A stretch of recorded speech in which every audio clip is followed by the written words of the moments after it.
Jesús, hablando de Jesús, dice, mas Jesús, por cuanto permanece para siempre como hombre, tiene un sacerdocio inmutable. Por cierto, los ángeles no pueden ser sacerdotes. A ver, señores, imagínense un arcángel de sacerdote. Es de risa, perdón, pero es de risa. Un arcángel allá arriba, a la diestra del Padre, de sacerdote, mediando.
Bueno, vamos a ver algo del libro de Hebreos, ¿no? No hay otro libro como ese, como ya hemos dicho.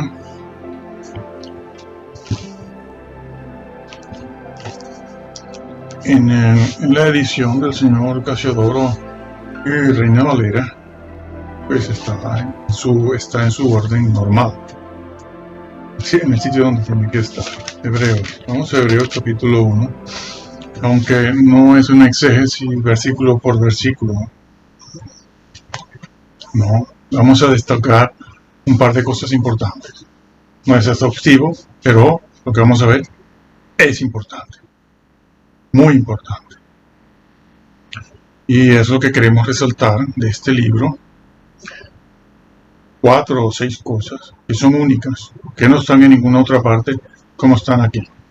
Porque empezarán a buscar a ver en dónde, en Filipenses, Efesios, a ver si esto está por aquí, está por allá. No, ¿dónde está más? No, busque, con lupa. Pero lo que está aquí no está en ninguna otra parte. No. Y ha sido un grave horror haberlo postergado con la aclaración que hicieron al final, los 7 últimos. Y al mismo tiempo rebajarlo de nivel. ¿Conocen? Pues ustedes conocen el libro de Hebreos, ¿no? ¿Conocen?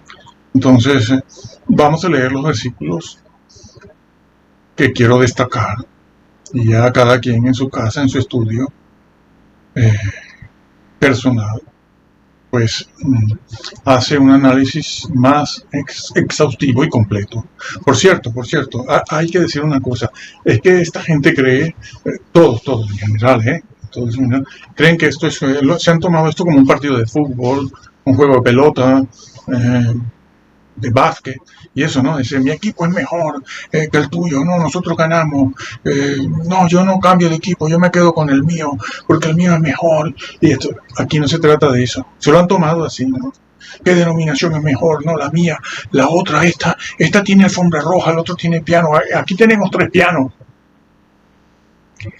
No se trata de eso, se trata de la verdad, se trata de la vida eterna, de donde vas a pasar tú la vida eterna, Nosotros aquí no hemos invitado a nadie, a ninguna iglesia, ni a ninguna denominación. Nunca. Como mucho, lo que he dicho es que yo soy bautista. Y no aclaro más nada. Más nada. Claro, porque se piensan que soy bautista presbiteriano. Dicen, ¿cómo es posible? Si todos los bautistas, sí, es verdad. Todos los bautistas son presbiterianos. Antes no lo sabían, ahora lo saben. Son prácticamente luteranos o calvinistas. Los particulares, los calvinistas. Los generales es otra cosa. Bueno, eso no sigo ahí. Pero, ¿cómo se llama? Estaba en esto, ¿no? Sí. Se han tomado esto de esta manera, de esta forma, sin darse cuenta de que aquí no se trata de eso. Se trata de la verdad, porque solo la verdad, el contenido de tu fe es lo que te va a salvar. Por tus palabras serás condenado y por tus palabras serás juzgado. Sí. Por eso. Serás juzgado por eso. Y se han tomado esto así, ¿no? No pasa nada. Bueno, ya sabemos, y lo hemos dicho, ¿no? Que ya sabemos que el cristiano en general, todos los cristianos, todos, lo que hacen es defender su posición. No tienen interés en la verdad, sino en defender a los suyos, por catatimias o por alguna otra razón. Por alguna otra razón. Y no tienen interés en la verdad. Y resulta que eso es lo que salva. Eso ya pasó también.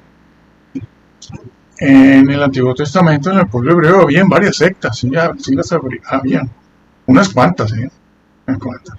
Las más conocidas, la escuela de Hillel, ¿no? Y los fariseos, saduceos, pero había más, habían grupos diferenciados, importantes. Entonces, no se trata de eso, ya se lo decimos. Entonces, voy al versículo que nos interesa. Voy al capítulo 1 de Hebreos, versículo 3. El cual, Jesús, el Hijo, porque en los versículos anteriores habla del Hijo.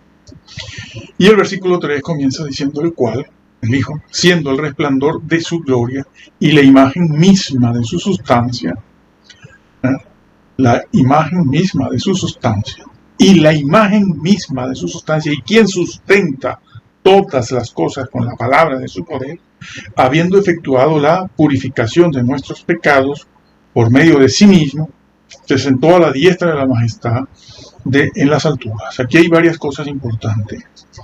Únicas, ojo, únicas, no las vamos a encontrar en otro sitio. Y negaron este libro. Sustancia, ese vocablo, también se dice que sustenta todas las cosas. Dice que efectuó la purificación de nuestros pecados, está hablando de la expiación, propiamente de la expiación de la sangre, de la cual va a hablar todo el libro de Hebreos. Y por medio de sí mismo, ¿no? Hizo la purificación y además se sentó a la diestra del Padre, allí, cuando ascendió. Fíjense, el vocablo sustancia es un vocablo muy importante porque es un vocablo que hace referencia a su deidad. Está diciendo que tiene la deidad. Está diciendo que el Hijo tiene deidad. Lo está diciendo claramente allí. ¿Cómo vas a quitar este libro de aquí? ¿Cómo vas a restarle el valor? ¿Cómo lo vas a desvalorizar, a disminuir? Cuando esto no está dicho en ninguna otra parte. Para encontrar algo parecido, tenemos que ir a Juan 1. Y Dios era el Logos. Dios era el Logos, es decir, el Señor, el Hijo, Jesús, el que pasa a describir más abajo como la luz del mundo. Bueno, la luz de los hombres. Y allí el vocablo Dios es deidad en Juan 1. Pero el vocablo que aparece no es deidad, es Dios. Teos. ¿Sí? Entonces, hay que respetar eso. Dios era el Logos. Como adjetivo, eso es un adjetivo. Bueno, lo ponemos en el orden ordinario, normal, y es el Logos era Dios. Que nosotros entendemos que tenía deidad. Pero eso está dicho aquí. Dice eso. Es la imagen misma de su sustancia. La imagen aquí es impronta, algo como un sello, impronta de la misma sustancia. Entonces, fíjense lo que está dicho aquí. Está hablándose de sustancia, que es la deidad. Está hablando de deidad, no de atributos. Dios tiene atributos. Dios tiene atributos.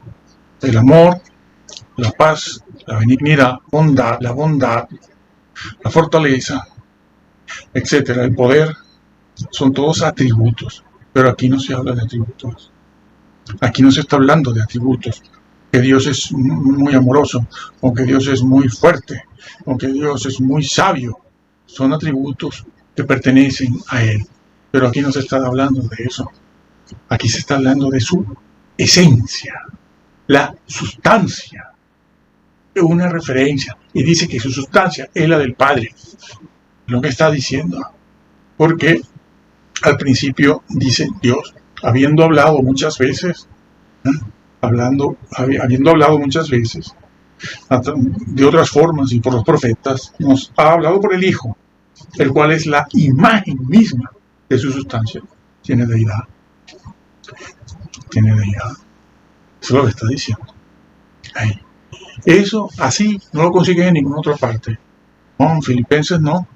Bueno, Filipenses es muy parecido. Es que cuando se lee Filipenses 2:6, el cual no estimó el ser igual a Dios, ahí está dicho, como cosa a que aferrarse, para no humillarse tomando naturaleza humana. No lo estimó. Siendo en forma de Dios, no estimó el ser igual a Dios. Pero aquí está dicho con el vocablo propio de la esencia. Deidad. Y solo Dios tiene deidad. Bueno, lo va a decir ahora. Los ángeles no tienen deidad. Los ángeles no tienen deidad. Vamos a seguir, eso lo vamos a ir viendo aquí ahora. Entonces dice, se sentó, dice que purificó. ¿Cómo purificó? Purificó en la flagelación. Eso era purificar. No. En el Getsemaní. No. ¿Dónde purificó? ¿Qué dice la Biblia en cuanto a lo que es la purificación de nuestros pecados? La cruz. La cruz, donde derramó su sangre redentora en aquellas 3 horas benditas. Ahí, cuando Él dice, ¿por qué me has abandonado? ¿Para qué? ¿Para qué? Bueno, lo cierto es que el Padre ni en su Hijo soporta el pecado. A esto no les importa hoy en día eso. Dios es amor. Ni pudo presenciar a su Hijo con pecado, porque Él cargó con la sentencia que fue promulgada, fue emitida en el Edén. La sentencia: morirás eternamente.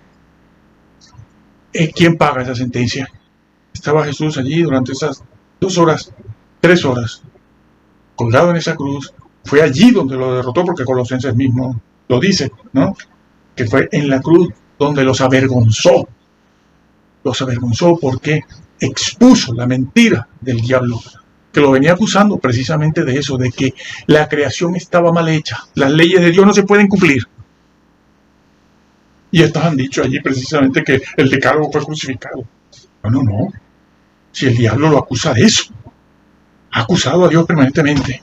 Porque Satanás es el ser más grande que ha habido en la creación, y una gran sabiduría. Y claro, el resto de la creación angelical vio cuando cayó. ¿Y qué hizo Satanás? Acusar a Dios. Dice, es que tu creación está mal hecha, es que tus leyes no se pueden cumplir, es que yo no podía evitar ser tentado, cuando resulta que la tentación que él sufrió fue propia, no fue interna, fue externa, le vino de afuera, él mismo se la crea, que no es el caso del hombre.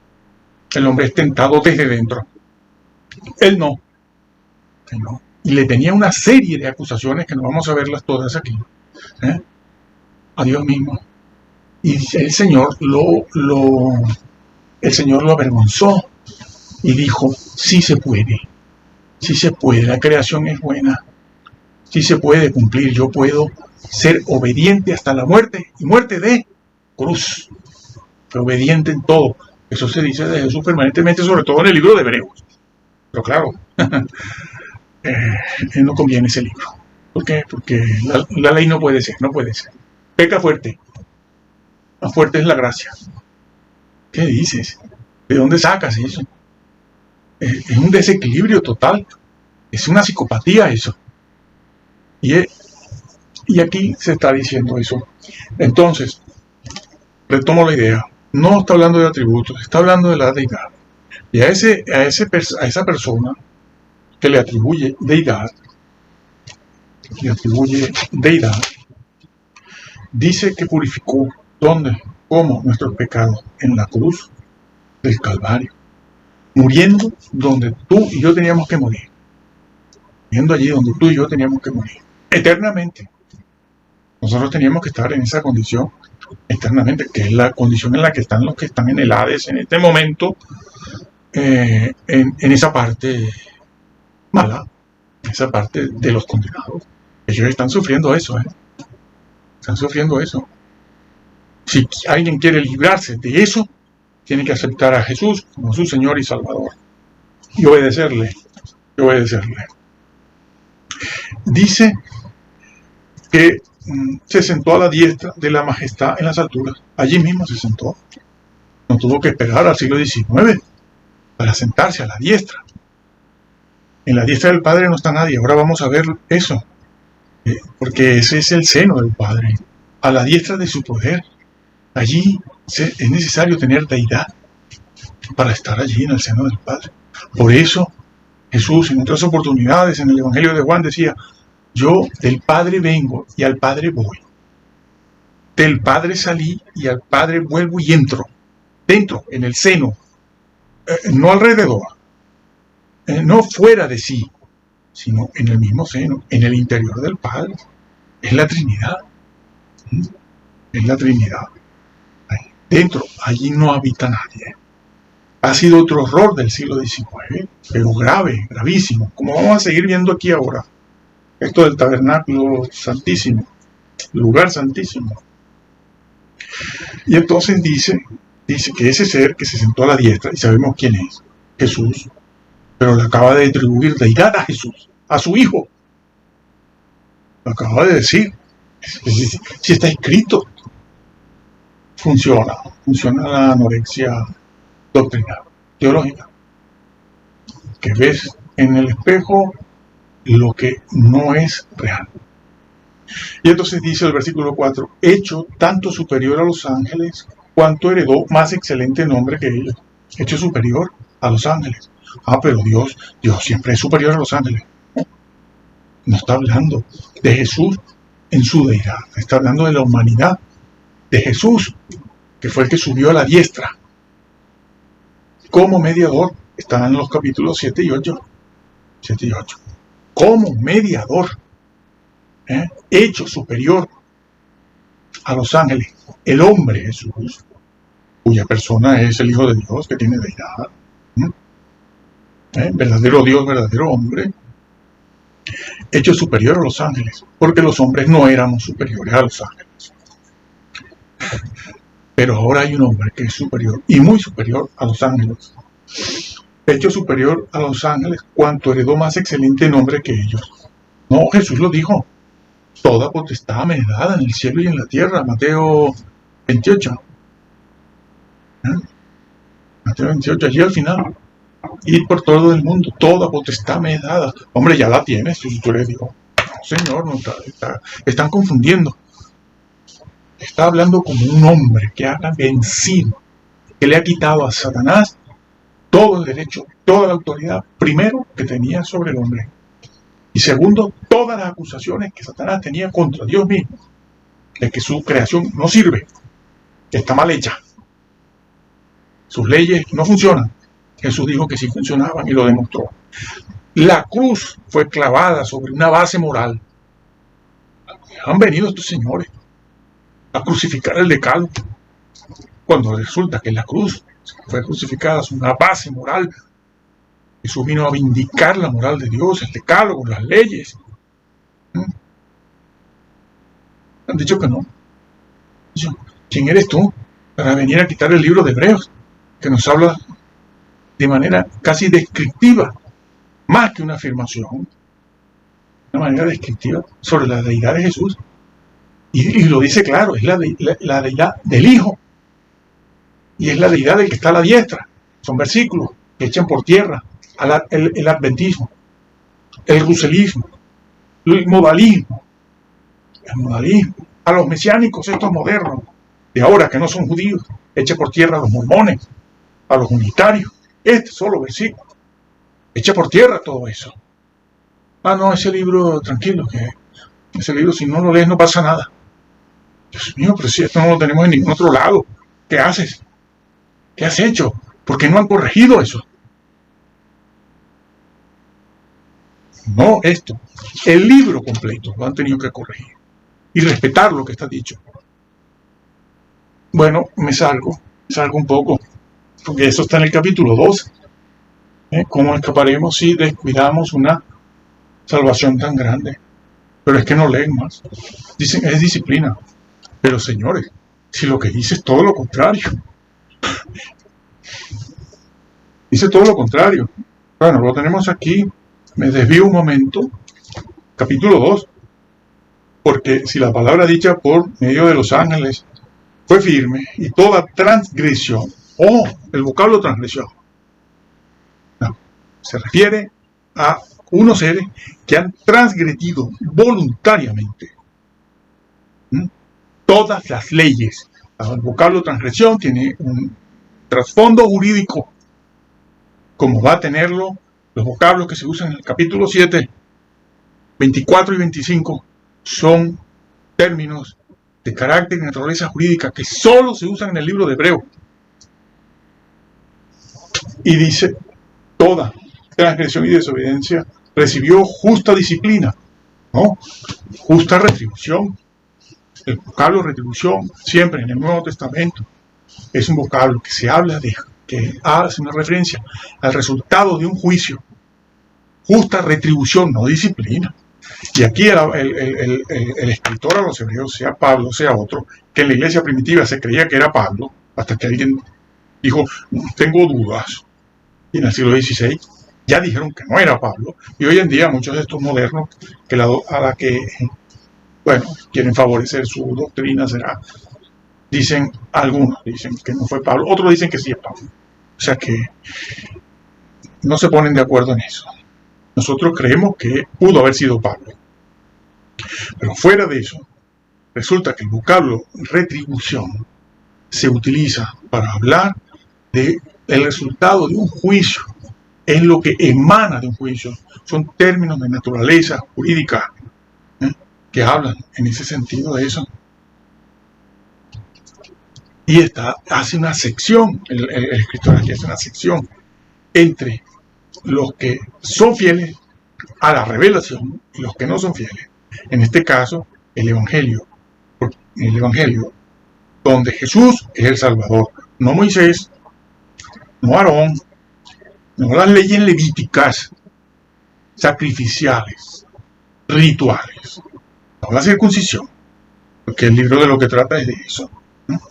De algunos hebreos, que allí habían cristianos también gentiles, tenían esa inclinación de poner al lado de Jesús todo lo que era la parte sacramental o la parte ritual de Moisés, los ritos, ceremonias, no leyes morales, no, sino la parte esa que tiene que ver con los ritos. Bueno, y hace una sección, dicen, cuidado, porque tanto los seres angelicales que transgredieron, como muchos, porque a eso se refiere, transgredieron, rebasaron las leyes, no respetaron, sabiéndolo, sufrieron retribución. Así ustedes también, por eso hace la comparación, así ustedes también cuidan la salvación en Cristo Jesús, poniendo al lado de Jesús todos los ritos y ceremonias de Moisés, de orden levítico, etc. Ritos. No temas morales, rituales, circuncisión y esas cosas. Entonces les va a pasar lo mismo.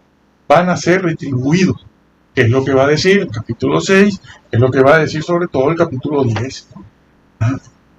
Porque vuelven atrás en ese sentido. Bueno, eran perseguidos, también volvían atrás por eso, por ser perseguidos. No les gusta hablar de eso porque, claro, los pone en evidencia.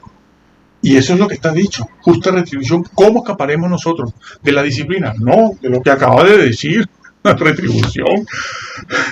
Claro, acaba de decir la retribución. De lo que acaba de decir.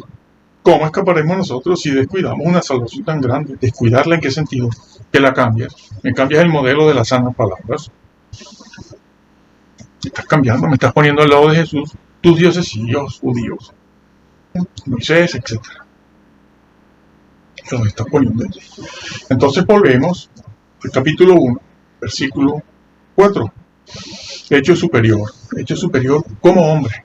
Todo poder me es dado en el cielo y en la tierra, por tanto, id y haced discípulos, enseñándoles que guarden todas estas cosas. ¿Sí? Que guarden todas estas cosas que os he enseñado. Entonces, todo poder, como hombre, y está a la diestra en el mismo interior, en el lugar santísimo, donde no entra nadie. Allí no hay ángeles de ningún tipo. Y lo va a decir ahora, en ninguna clase. Allí, como mediador, ya veremos las palabras que se utilizan en Hebreos 7 para este tema. Y entonces pasa el versículo 5, dice, porque ¿a cuál de los ángeles dijo Dios jamás? Utiliza el vocablo ángel en plural, ángeles, porque aquí en hebreo se está usando de una manera un nombre común, sustantivo común, un nombre común, en plural, en forma genérica. ¿A cuál de los ángeles? Todos los ángeles, toda la clase angelical, serafines, querubines, arcángeles, ángeles y cualquier otra clase o jerarquía angelical que exista, lo está diciendo. ¿Sí? ¿A cuál de todos ellos? Y cuando utiliza esa pequeña frase, con esa cláusula, ¿cuál? Está emplazándose en un periodo de tiempo que abarca el comienzo del tiempo. ¿A cuál? Nunca. Desde que yo los creé, ¿a cuál he llamado yo como hijo? Los ángeles salen de mi mano, pero mi hijo no sale de mi mano. Mi hijo sale de mí, es engendrado dentro de mí, soy yo mismo. Como el bebé, el feto dentro de la madre. Hay dos en uno.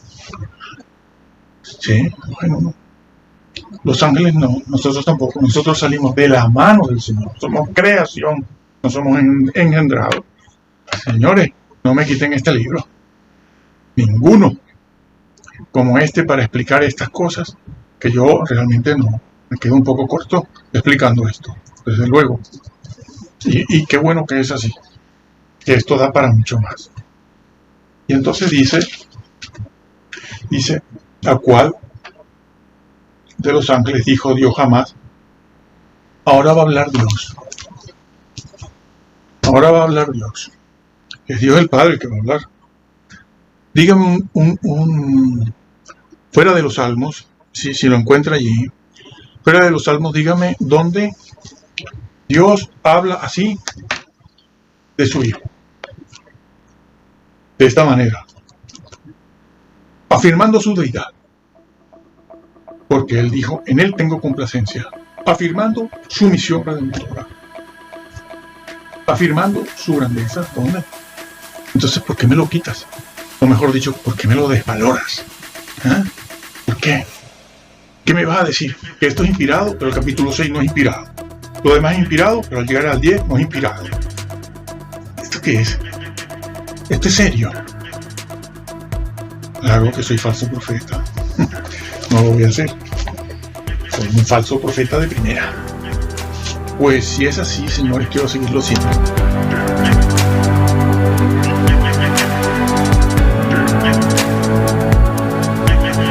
Esto da para mucho más. Y entonces dice, ¿a cuál de los ángeles, dijo Dios jamás. Ahora va a hablar Dios. Ahora va a hablar Dios. Es Dios el Padre que va a hablar. Dígame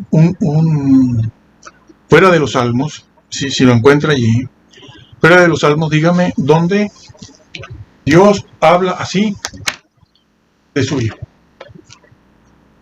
De esta manera. Afirmando su deidad. Porque Él dijo, en Él tengo complacencia. Afirmando su misión redentora. Afirmando su grandeza. ¿Dónde? Entonces, ¿por qué me lo quitas? O mejor dicho, ¿por qué me lo desvaloras? ¿Ah? ¿Por qué? ¿Qué me vas a decir? Que esto es inspirado, pero el capítulo 6 no es inspirado. Lo demás es inspirado, pero al llegar al 10 no es inspirado. ¿Esto qué es? Esto es serio. Claro que soy falso profeta. No lo voy a hacer. Soy un falso profeta de primera. Pues si es así, señores, quiero seguirlo siendo. Porque no pienso decir que este libro es de segunda. De segunda. Después le dicen a la señora Elena que ella no tiene un grado de inspiración menor. Ah, pero este señor sí, en estos libros sí los tuvo. Lo decidió él. Se lo inventó él. Porque eso nació allí. ¿Cómo es posible? ¿Qué van a decir? Que esto sí es verdad, esto es verdadero. Sí, pero es de segunda clase. No, es de segunda categoría. ¿Cómo que de segunda? Pues sí, como esto no hay nada en toda la Biblia. Es que claro que me alarmo. ¿Cómo no me voy a alarmar? Cumpliré 80 años y me seguiré alarmando, y 90 también. Porque es que no tiene sentido. La cosa son los creyentes. Los creyentes que están allí. Sí, los pobres. No saben que... Lea usted la Biblia, hermano. Bueno, hermano. Lea usted la Biblia. Créale. No le esté haciendo caso a estos psicoterapeutas de púlpito. Todos están llenos de eso. Y venga el consuelo, y venga el consuelo, y venga Ruth, y venga Noemí, y venga la mujer samaritana, y venga el buen samaritano, y de ahí no salen. Y yo digo, bueno, ¿qué pasó? ¿Qué pasó? Nadie habla, nadie hace exégesis, nadie predica la Biblia. Bueno, son los tiempos, pero hay que decir esto. Que quede constancia de que se dijo. ¿A cuál? De los ángeles dijo Dios jamás, iba a hablar Dios. Mi hijo eres tú, yo te he engendrado hoy, tú eres mi hijo. No, todos los ángeles son hijos. No. Están usando mal el vocablo hijo. El vocablo hijo se usa de dos formas distintas. Se usa de una manera especial para hablar del Hijo de Dios, el engendrado, el que sale de él, no creado. Jesús no es creado. Bueno, el Hijo de Dios no es creado. Su humanidad tiene un comienzo en el bendito vientre de María. Que muchas personas que adoran o veneran a la Madre del Señor María, a la Virgen María, no viven como vivió ella. La están deformando, con tantas cosas que están poniendo los mismos católicos. Me quedo asombrado. Ya han pasado el punto muerto. Las cosas que se están diciendo ya están cayendo, señores católicos, están cayendo en una aberración con esto. Ustedes también. Es increíble, no sé cómo, bueno, se les permite, no sé. Yo te he engendrado hoy, y otra vez, yo seré el padre y él me será hijo. Ahí está. Pero le acaba de dar deidad arriba, En el versículo 3 habló de su deidad, no de sus atributos. Y dijo muy claro quién era. El que estuvo en la cruz, purificando nuestros pecados, y dijo que está a la diestra. Aquí no hay confusión. Y no tiene naturaleza angelical por ningún lado. Por ningún lado. Sigo leyendo. Y otra vez, cuando introduce al primogénito en el mundo, no voy a quedarme en esto de primogénito, que no significa primero. Esa puede ser una acepción. Primogénito aquí es superior.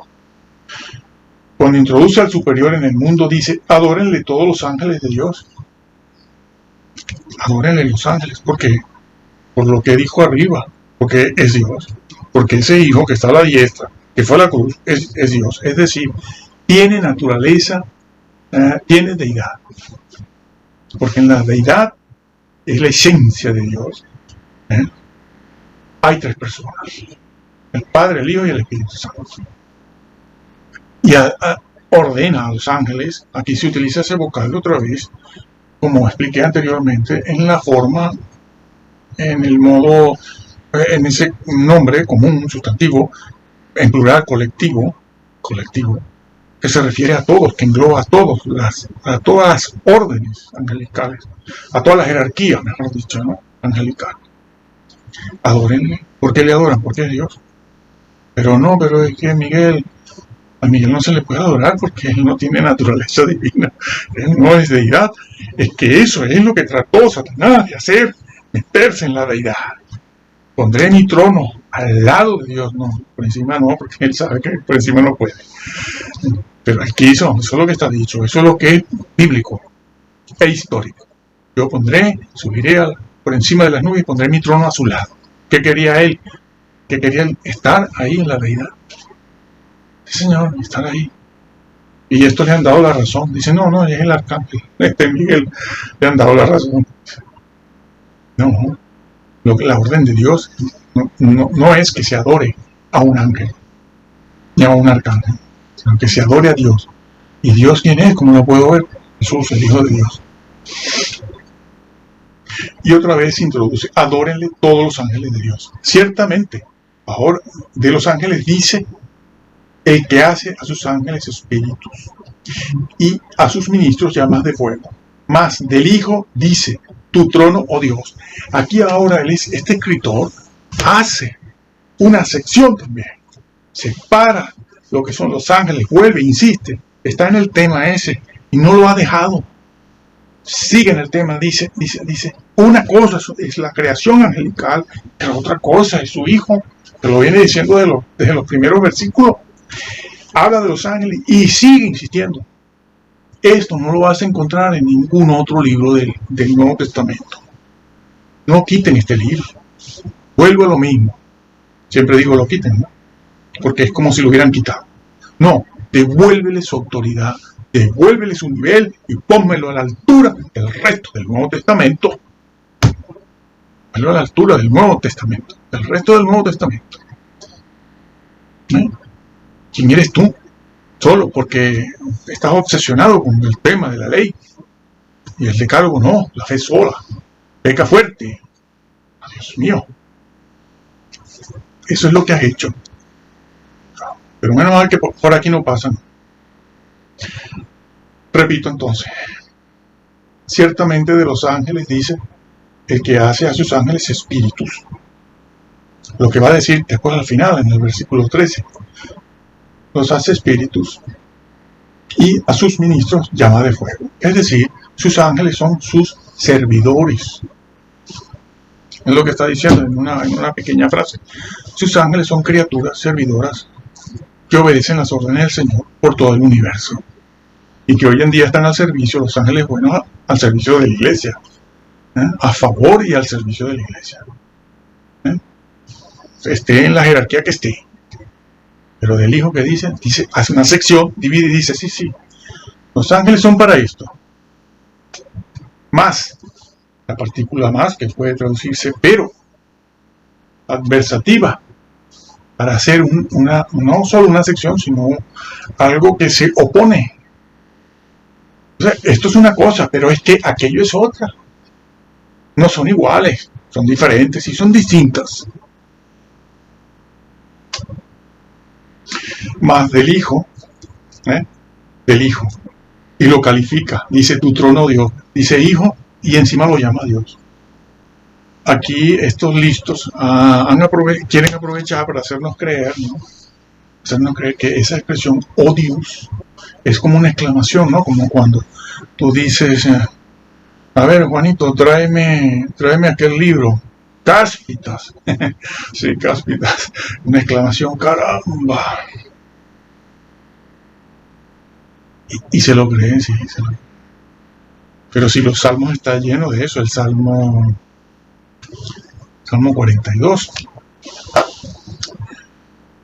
42:1, entre muchos.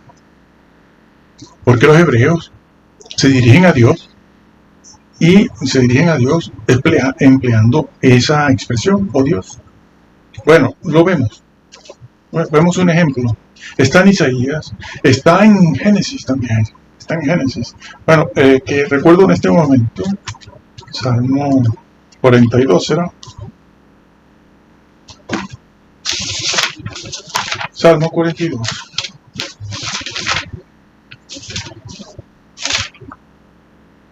Sí, Salmo 42 porque es muy conocido, por eso lo recuerdo. Dice, como el ciervo brama por las corrientes de las aguas, así clama por ti, oh Dios. Se está dirigiendo a Dios y emplea también la exclamación, oh Dios. Sí. Y eso está repartido, está en Génesis también. Génesis era así, sí, Génesis. Y es una forma de los judíos usar esa expresión. Pero bueno, no pueden estarle creyendo a estos señores que quieren tapar todo. Quieren tapar todo. Y dicen, no, es una exclamación. No es que ahí se diga Dios. Dios mío, pero ¿qué haces? Ruselista. Esos son los ruselistas, los testigos de Jehová sin Cristo. Claro, por eso se les dice sin Cristo. Porque está también en Éxodo, sí. Es Éxodo, ¿no?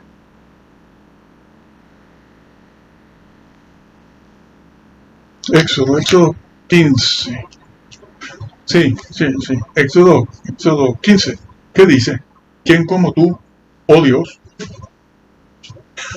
Está. ¿Quién como tú, oh Dios, entre los dioses? Bueno, y así. Esa expresión está. Y ha dicho hijo, y a ese hijo lo califica de Dios. Es decir, que tiene deidad.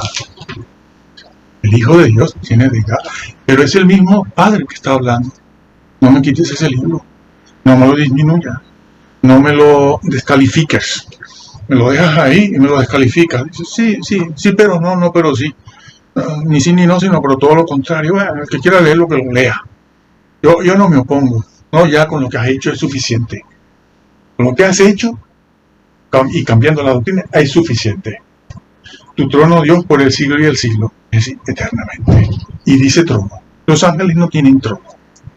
Los ángeles no tienen trono. Cetro de equidad, y es el cetro de tu reino. ¿Quién tiene un reino, Dios mío? Los ángeles tienen reino. Se le aplica el vocablo reino a los ángeles, arcángeles, serafines, querubines.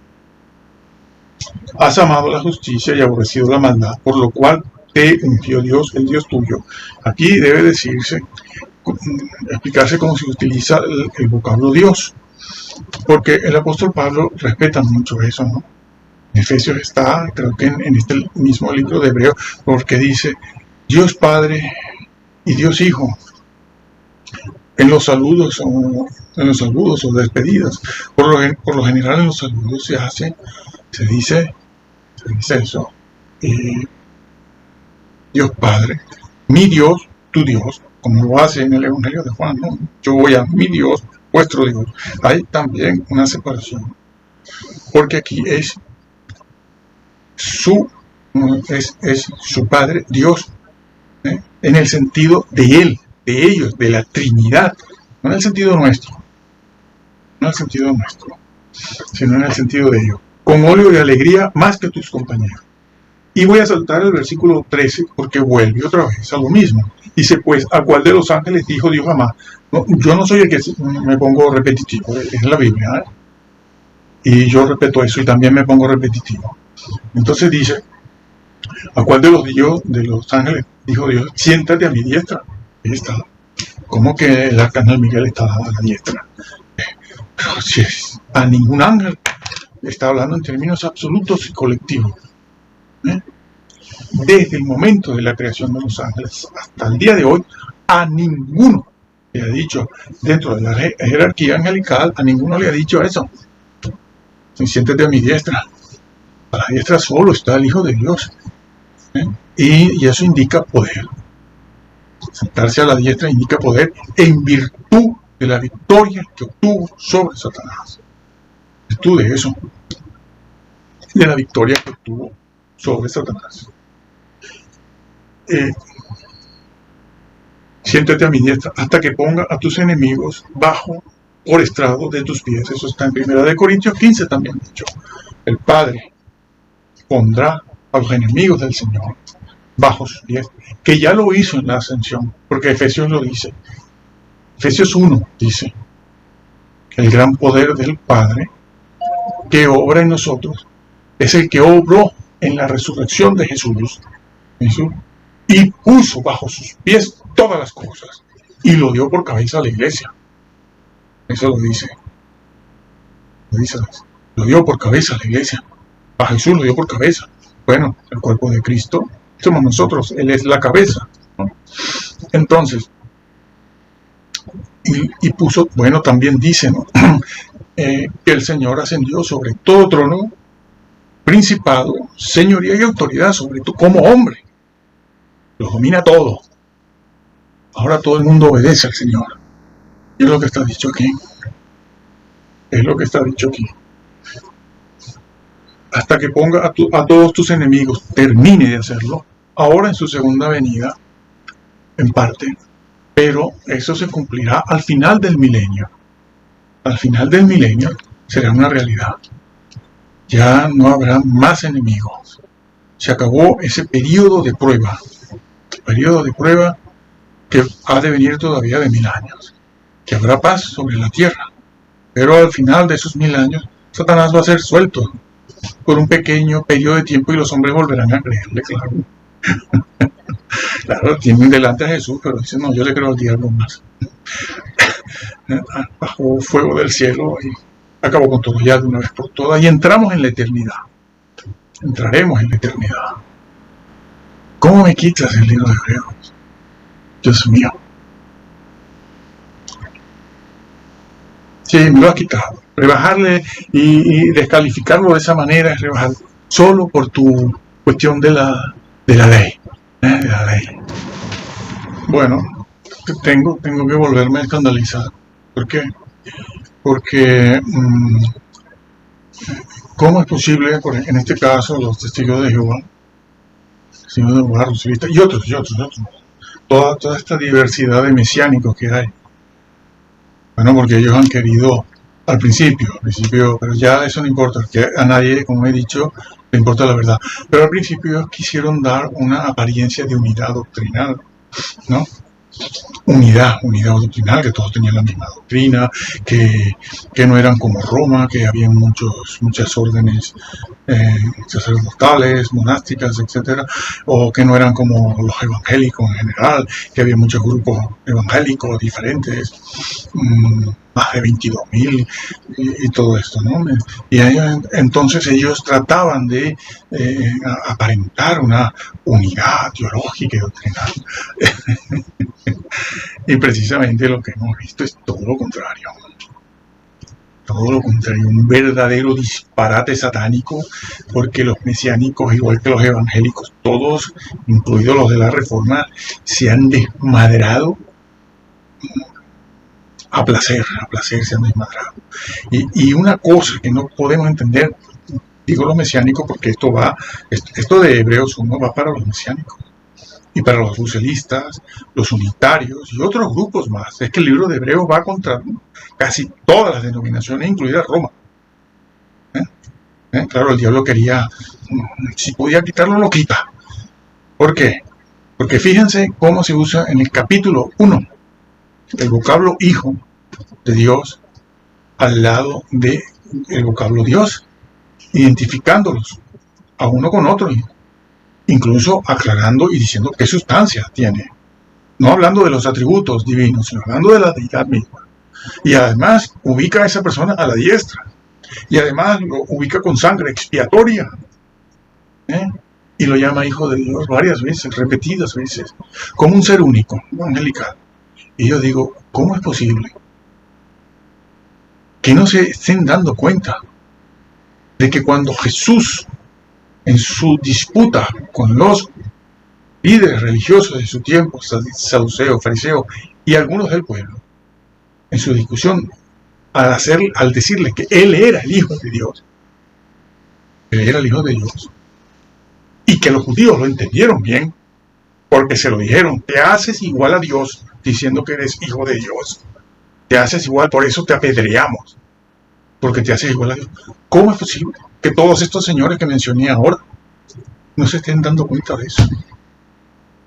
De que esa expresión hijo de Dios es una referencia directa a la deidad de Jesús.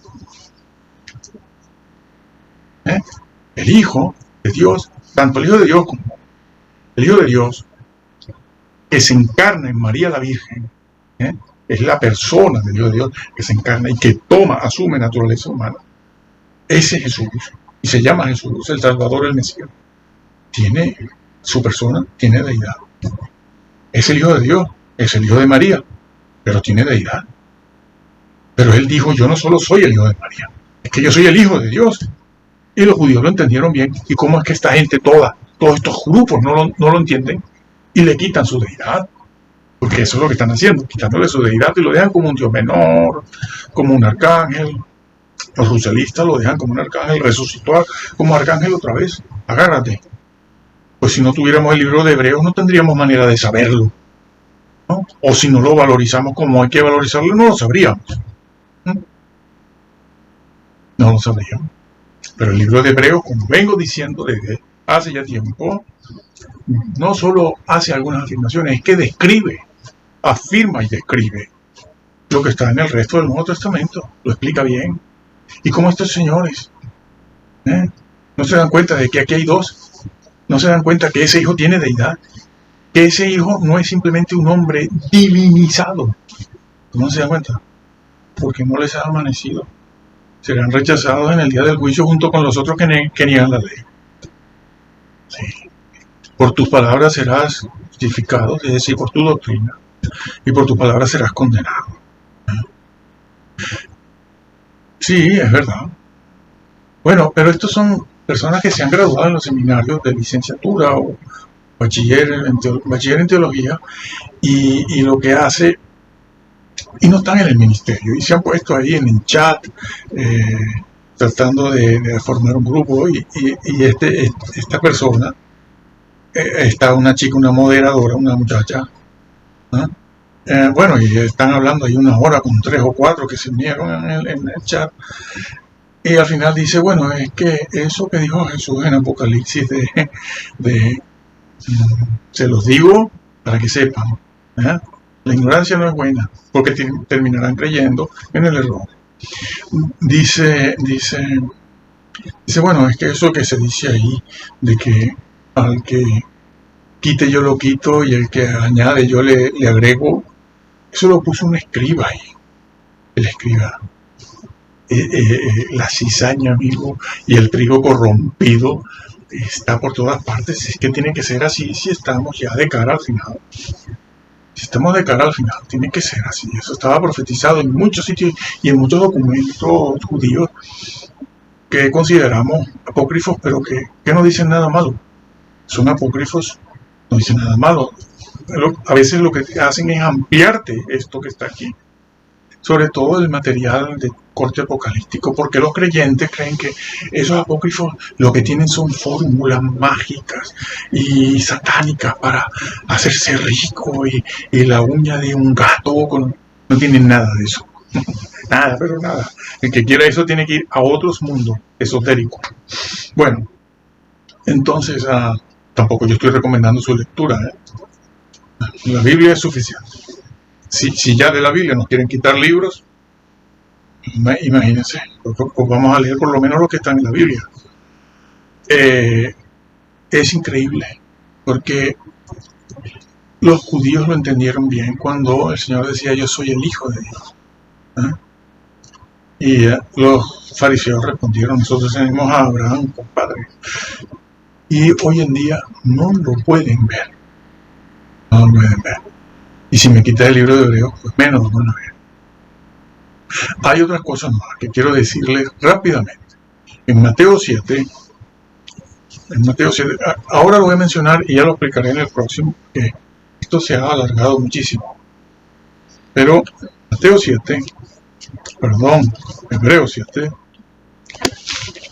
Hebreos 7. Fíjense ustedes la importancia del libro de Hebreos. porque es el único libro que nos va a decir esto. Vuelvo a lo mismo, señores. El único libro que dice esto es el libro de Hebreos, en el capítulo 7. Va a hablar de dos cosas. Va a hablar de la salvación, va a hablar de la función sacerdotal de Jesús. Vamos a ver cómo lo hace. Y como ustedes, ya les dije al principio que ustedes conocen todo esto, yo estoy hablando a personas que conocen el texto griego, la lectura de la Biblia. Estoy hablando a personas que quieren saber cosas precisas. Vamos entonces de cabeza a entrar en el versículo 24. Más es decir, Jesús. Estoy en Hebreos 7, el versículo 24. Y hablando de Jesús, dice, más Jesús, por cuanto permanece para siempre como hombre, tiene un sacerdocio inmutable. Por cierto, los ángeles no pueden ser sacerdotes. A ver, señores, imagínense un arcángel de sacerdote. Es de risa, perdonen, pero es de risa. Un arcángel allá arriba, a la diestra del Padre de sacerdote, mediando.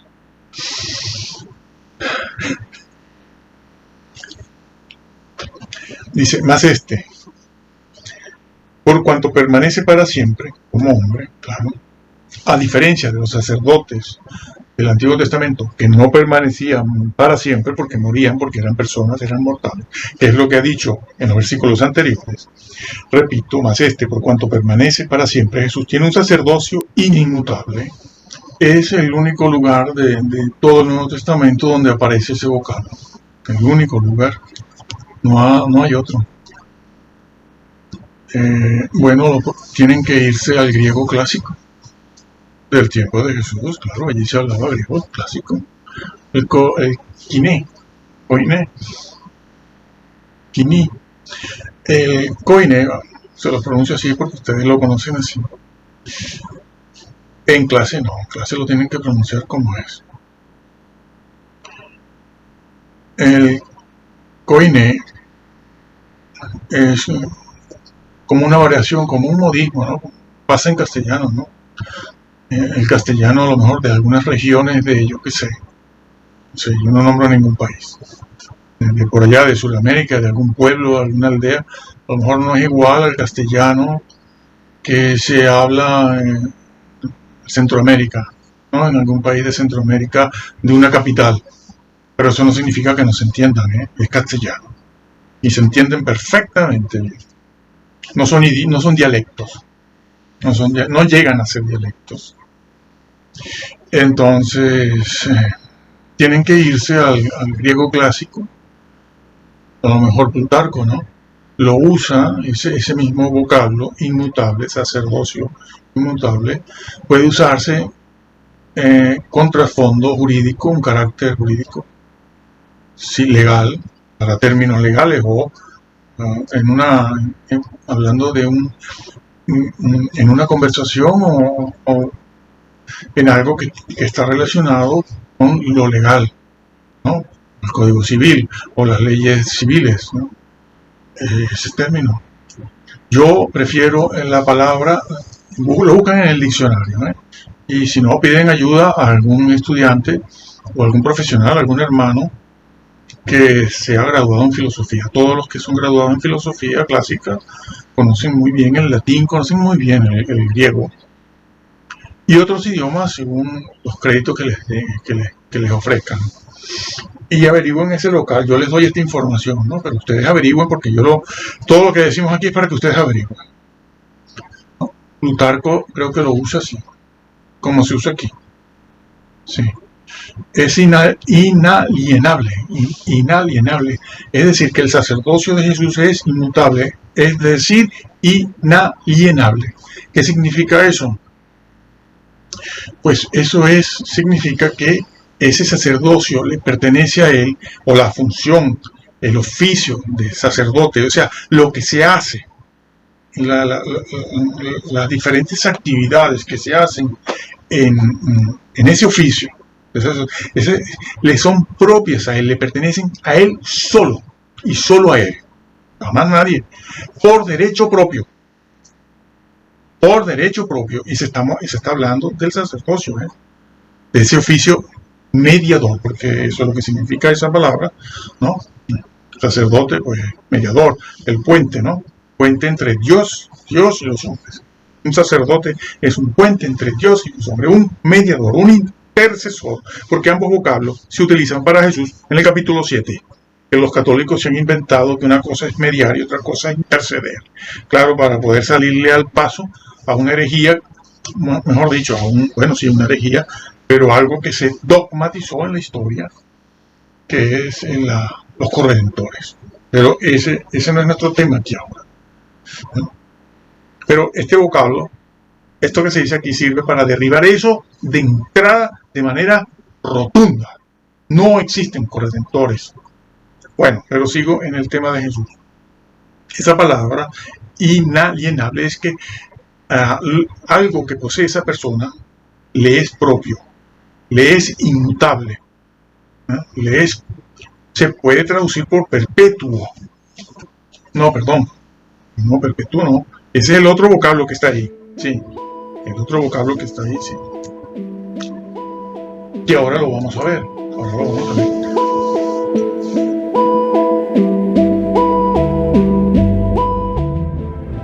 Hay otras cosas más que quiero decirles rápidamente.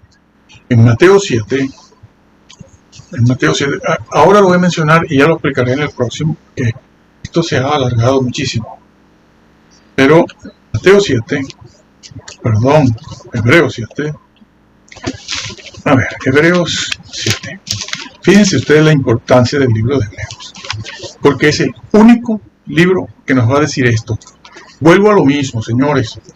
El único libro que dice esto es el libro de Hebreos, en el capítulo 7. Va a hablar de dos cosas. Va a hablar de la salvación, va a hablar de la función sacerdotal de Jesús. Vamos a ver cómo lo hace. Y como ustedes, ya les dije al principio que ustedes conocen todo esto, yo estoy hablando a personas que conocen el texto hebreo, la lectura de la Biblia. Estoy hablando de las personas que quieren saber cosas precisas. Vamos entonces de cabeza a entrar en el versículo 24. Más es decir, Jesús. Estoy en Hebreos 7, el versículo 24. Y hablando de Jesús, dice, más Jesús, por cuanto permanece para siempre como hombre, tiene un sacerdocio inmutable. Por cierto, los ángeles no pueden ser sacerdotes. A ver, señores, imagínense un arcángel de sacerdote. Es de risa, perdonen, pero es de risa. Un arcángel allá arriba, a la diestra del Padre de sacerdote, mediando.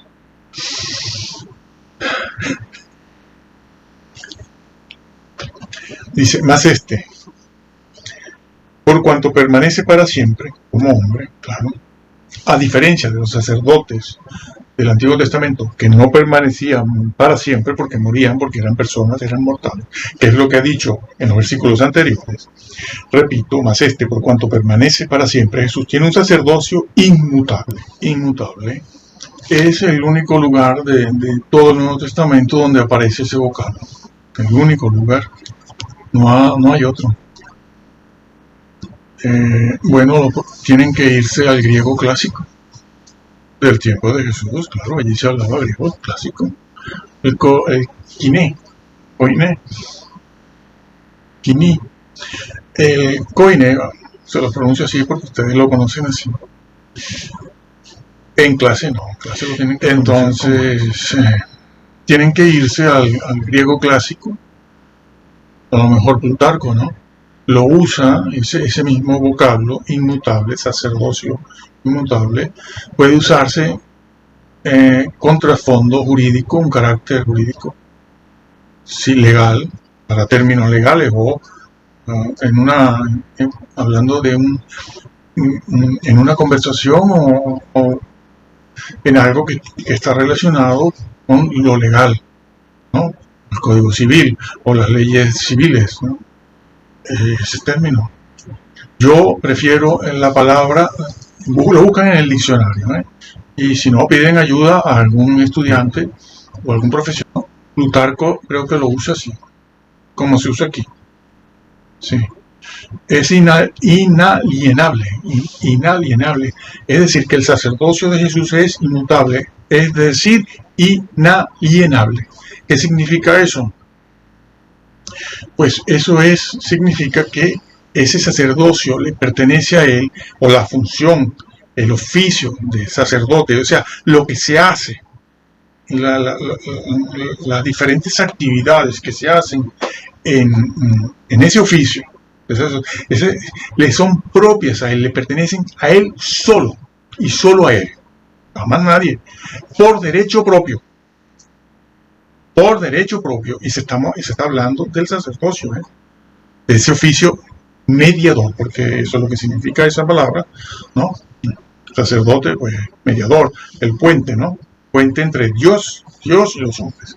Un sacerdote es un puente entre Dios y los hombres, un mediador, un intercesor, porque ambos vocablos se utilizan para Jesús en el capítulo 7. Que los católicos se han inventado que una cosa es mediar y otra cosa es interceder.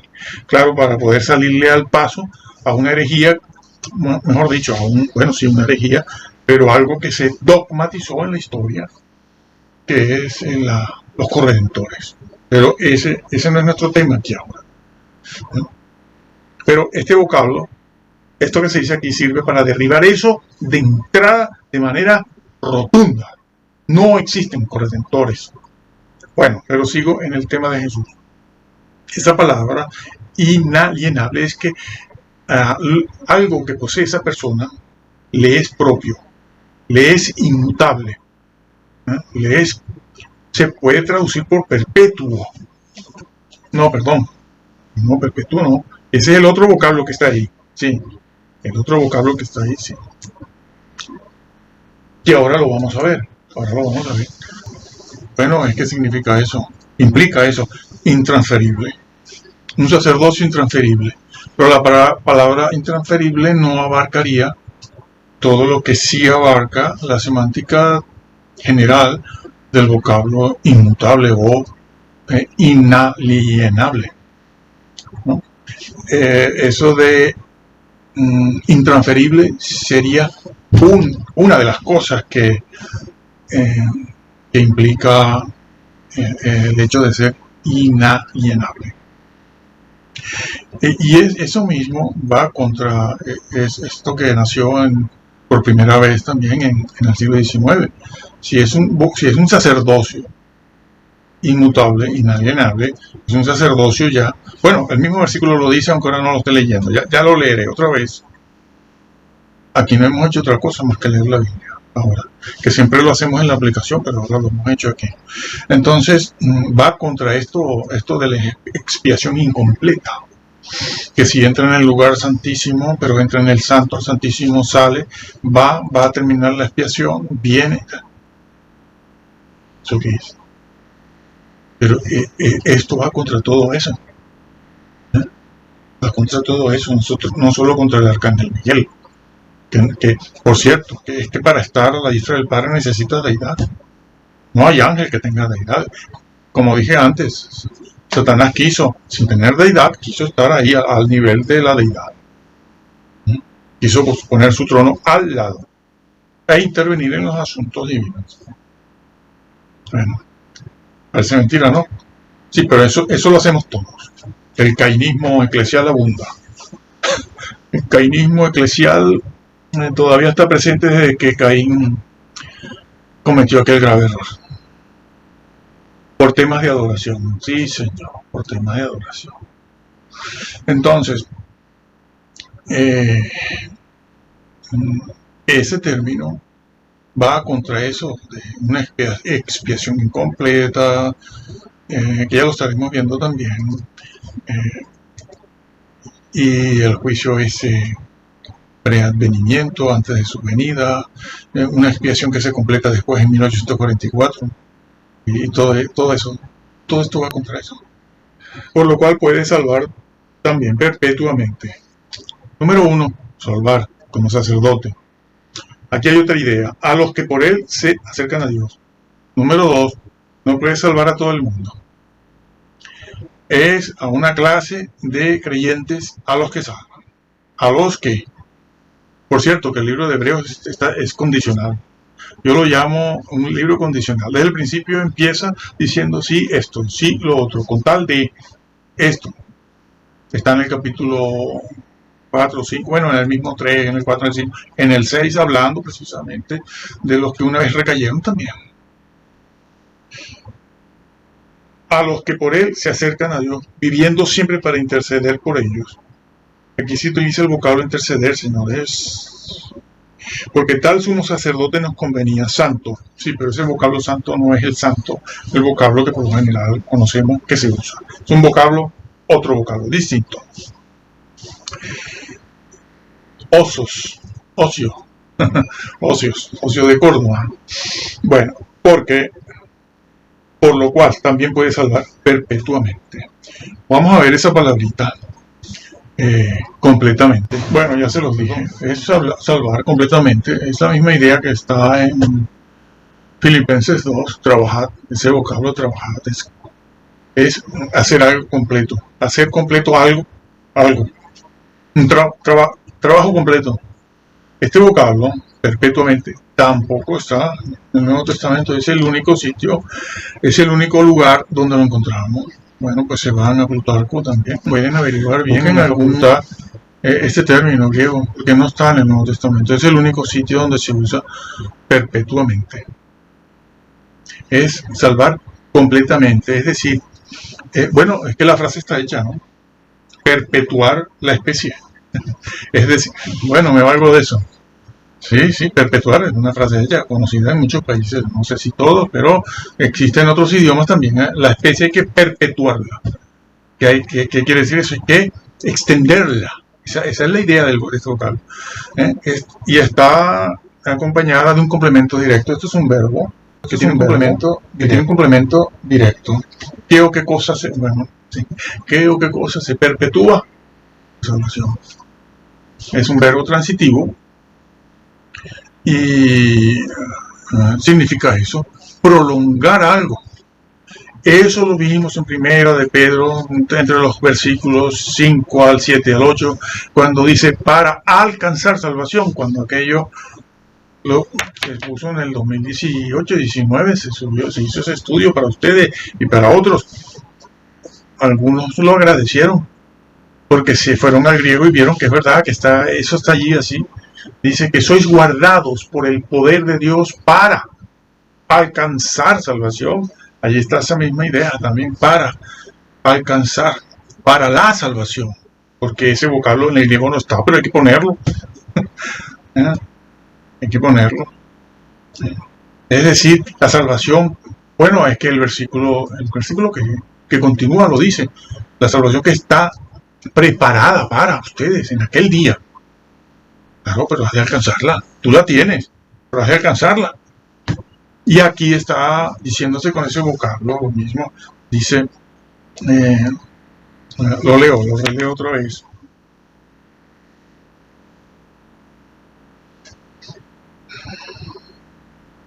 Puede también salvar perpetuamente. Es decir, salvar perpetuamente, alcanzar. Te ayuda a alcanzar lo que tienes, la salvación que tienes, a conservarla y alcanzarla, a hacer que algo dure, perpetuar la raza. Es eso. Y está referida a creyentes, sí, pero hay una condición que también aparece en el resto del Nuevo Testamento. A los que, una condición. Dice, a los que por él, por Jesús, se acercan a Dios.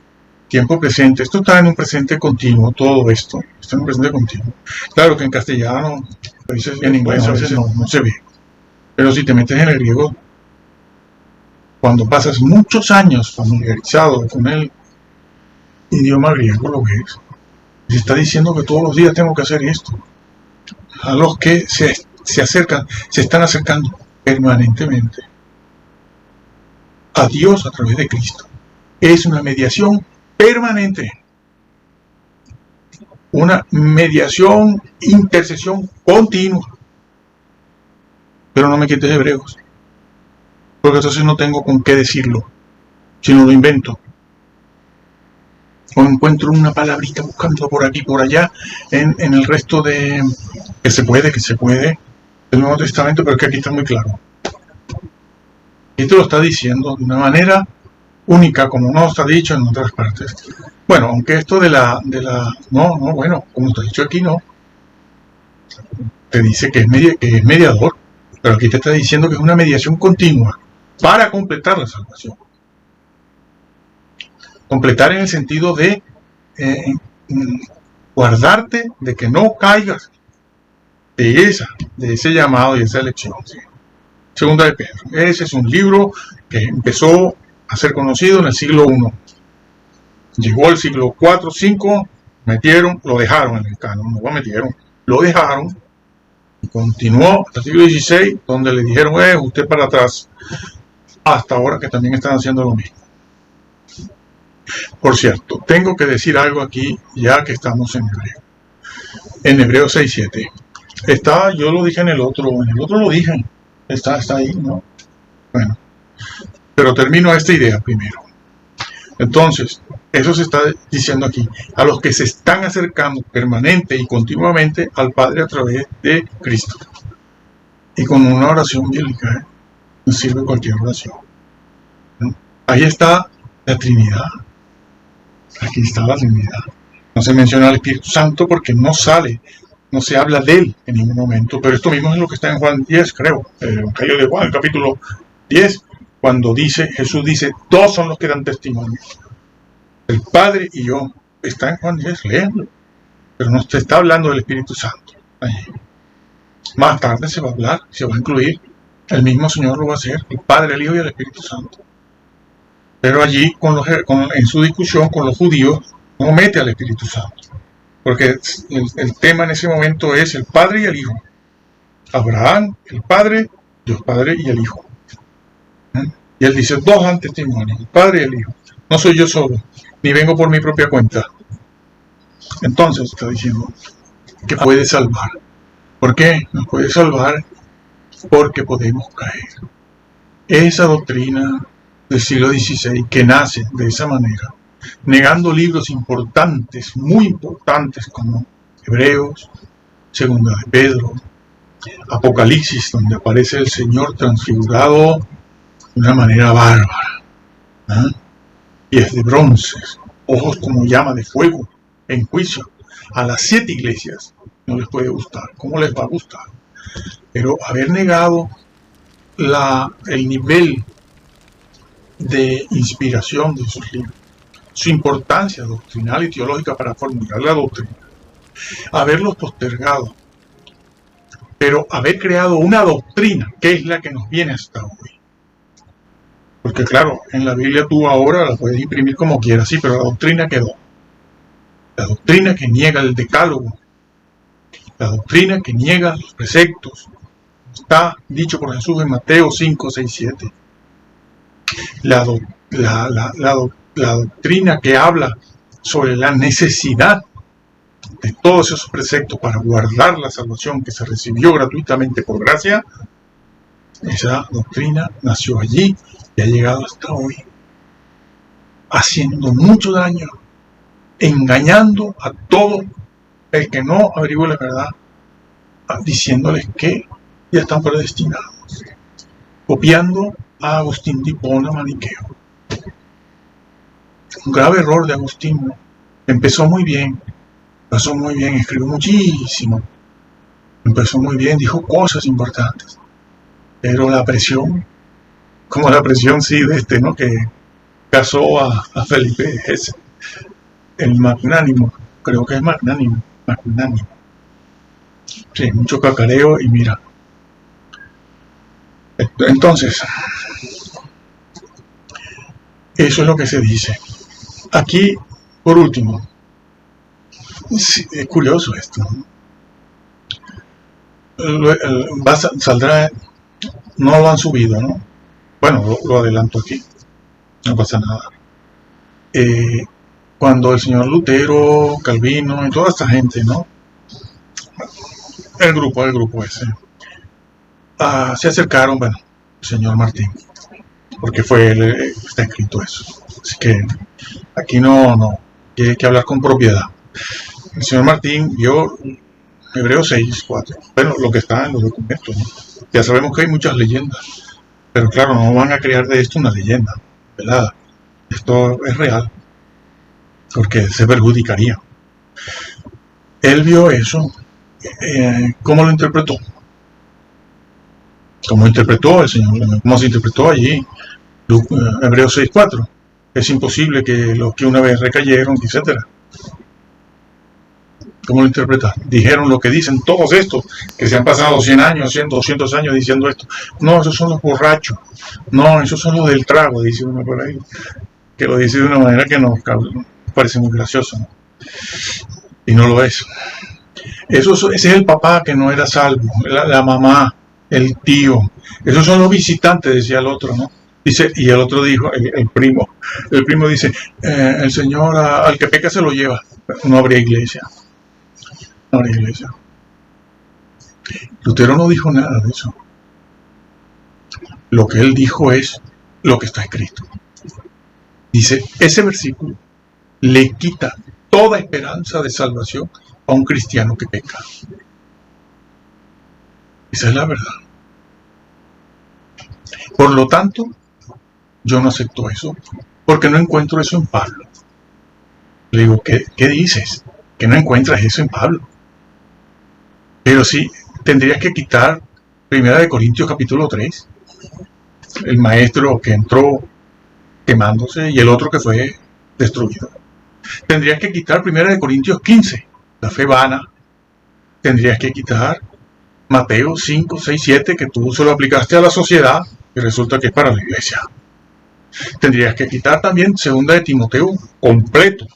Tienes que quitar 2 de Timoteo completo, porque dice eso mismo que está en Hebreos 6. Tienes que quitar, no te gusta 2 de Pedro, tienes que quitar cosas de 1 de Pedro, como ese versículo que mencioné antes. Tienes que quitarlo. Por supuesto, ya quitaste los demás también que dicen lo mismo, ¿no? Quitaste 2 de Pedro, quitaste Apocalipsis, porque Apocalipsis todo es al que venciere, al que venciere. Lo borro del libro de la vida, lo borro. Este señor de allá, de habla inglesa, dice, ahí no dice eso que dice. Y le creen. Bueno, hay intereses económicos escondidos ahí y cosas.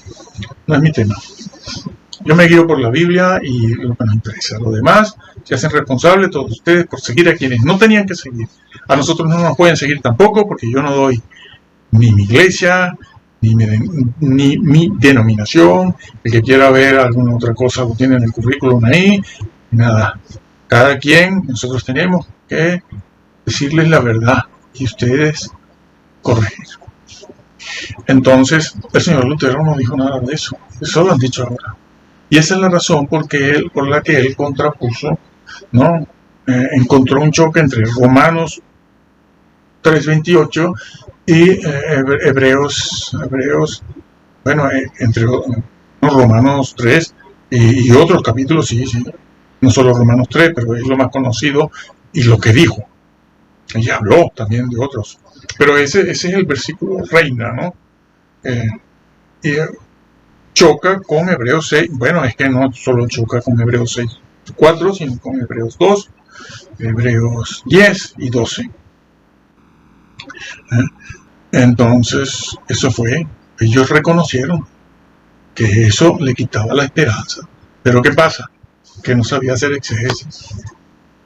No que no haya visto los versículos y haya dicho algo de este versículo, del otro, sino que no supo poner las piezas del puzzle. ¿Por qué? Porque ya tenía una inclinación psicópata muy fuerte que iba contra la ley, el decálogo, y no lo supo esconder. Se le salía, peca fuerte y otras cosas. Yo simplemente a la vida personal no me voy a referir. Los excesos, vaya, ya sabes, cada quien que vea, estudie y averigüe. Pero eso te dice el problema que había. No soportaba eso. No soportaba el decálogo de la ley. Que no hubiera pasado nada. Si él hizo algo malo, que pida perdón al Señor, que lo restituya y ejerza un sacerdocio correcto, sin bigamia, sin sin bigamia y otras cosas. Entonces, bueno, así que él lo reconoció, por eso negó todo. Y esa es la doctrina que casi todos tienen. Y el que se oponga a eso, ya le dirán de todo. Ya nos dicen desde hace mucho tiempo, nos dicen de todo. Porque claro, usted se ha guiado por los libros, la ilustración, una serie de libros y libros de una denominación, no el texto griego. Usted decidió eso, ahora sabe mucho de eso, tiene muchos años con eso comprometido, y a ver cómo lo desmonta. Hay alguno que lo hace, pero eso cuesta. Te das una paliza haciendo eso, pero esa es la grandeza de un hombre de Dios y una mujer de Dios. Yo termino diciendo, a ver, hermano, lo de siempre, lo que vengo diciendo hace muchos años. Usted ve esta Biblia, Biblia de Estudio Mundo Hispano, bueno, es Casiodoro de Reina, Casiodoro de Reina, mejor dicho, Reina Valera, del 60, que ya saben cómo está. Pues cómprela y léala. Porque si usted está leyendo otra cosa, usted no está leyendo la palabra inspirada de Dios. Yo le recomiendo que lea cualquier otra versión, la de 1909. Y si lee usted esta, compárela, vaya comparándola con 1909, o 1862, 65, o 1602, para que vea las diferencias que hay. Porque hay cosas, como ya expliqué en el vídeo, que las han cambiado a propósito. Bueno, a propósito. Las han cambiado, están cambiadas por... Bueno, sí, alguien las cambió a propósito. No le gustaba el vocablo mandamiento, lo borró y puso otra cosa. No, la Vulgata no. Textus Receptus es la palabra inspirada de Dios. Que esa gente lleva 4 o 5 siglos analizando ese texto. Hoy en día, Robertson fue el último, me pareció, y completamente puro, un 99% de la palabra de Dios, y allí está. Entonces lea la Biblia, esta, si usted no lee Reina Valera o King James, que no esté adulterada, actualizada sí, pero adulterada no, claro, léala y créala, tal cual está. No le haga caso a la interpretación de su denominación, de su pastor, su obispo, su cura, su diácono, su maestro, el monaguillo, el estudiante del seminario bautista, presbiteriano, mormón, testigo de Jehová, adventista. No le haga caso, hágale caso a esto. Si coinciden, pues muy bien. Léala para que no tenga problemas en aquel día.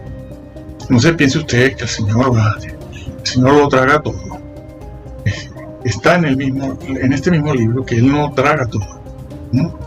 Y el Señor lo bendiga.